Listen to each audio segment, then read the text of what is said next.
Think of your favorite anime villains. Now think who among them would work best on a team. Yay! Here are our picks for the top 10 anime villains that need their own Suicide Squad. But before you watch, make sure to subscribe to our channel to get notifications of our new content. Huh? What do you mean?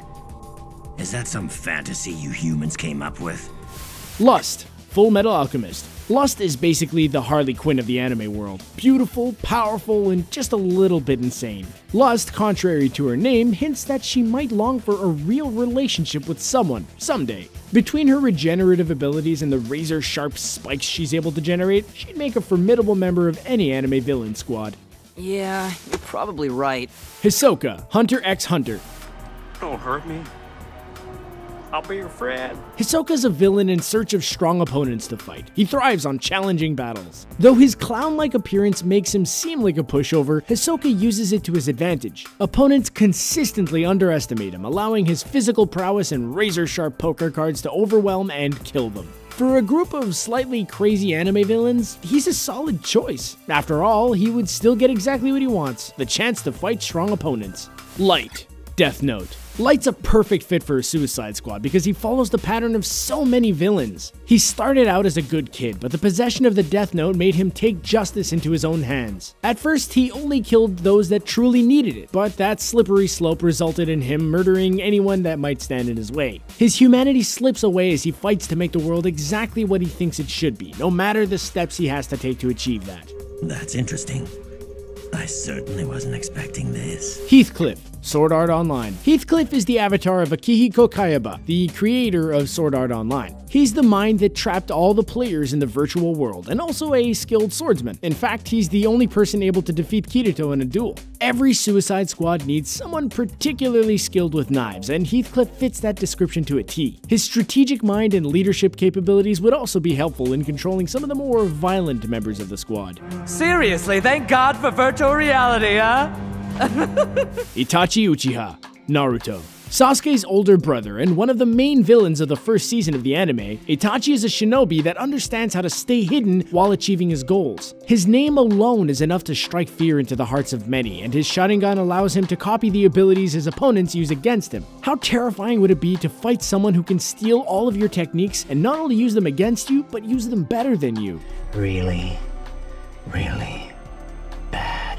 Sir Crocodile, One Piece. His name is perfect. He could take the place of Killer Croc. Of course, he doesn't look like a crocodile, but at 8'3", Sir Crocodile doesn't look human either. He can make himself turn into sand, use sand to create a weapon, and even create a sandstorm. Oh, and he can drain just about anything that's moisture. His abilities are fearsome, but his appearance would likely do the work for him. With such a large stature and a hook for a hand, Sir Crocodile could intimidate anyone. Why do you eat people?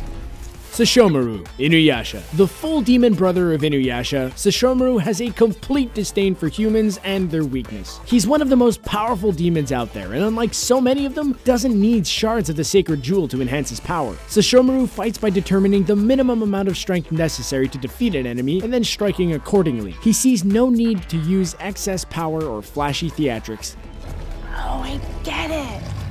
Jin Ichimaru, Bleach. Jin is another sword user, but his techniques are based less on skill and more on a poison concealed within his blade. His sword is also able to extend and retract at vast distances, allowing him to fight from far away with little risk of harm to himself. Jin's speed also gives him another advantage, as his sword can be used in 1/10 of a second. He'd make the perfect assassin character for an anime-based Suicide Squad. That's a good idea, honey. Frieza, Dragonball Z. Frieza was one of the most fearsome foes imaginable at the outset of Dragon Ball Z, but by the end it became apparent that he's little more than a pushover. That said, every villain squad needs someone capable of taking a beating. Frieza's endurance and annoying attitude makes him perfect as one of the lead members of the squad, where he could irritate his opponents enough that they might let their guard down. Here's to honor among thieves. Not beef. Alucard, Hellsing. Alucard is already a villain that fights for good. While he isn't inherently evil, Alucard answers to almost no one. He pursues his own ends. It's fortunate those ends happen to be the same as most of humanity's, or else there would be trouble. Alucard is extraordinarily difficult to kill, and he has no reservations about cutting people into chunks. The fact that he houses a demon inside his body that he can call out at will makes him even more powerful, and makes him the perfect 10th member of the Suicide Squad. I love this guy. Now those 10 villains would make a fantastic Suicide Squad. What do you think? Let us know in the comments below. Don't forget to subscribe and become a part of our notification squad, and make sure to check out the rest of our content. Thanks for watching!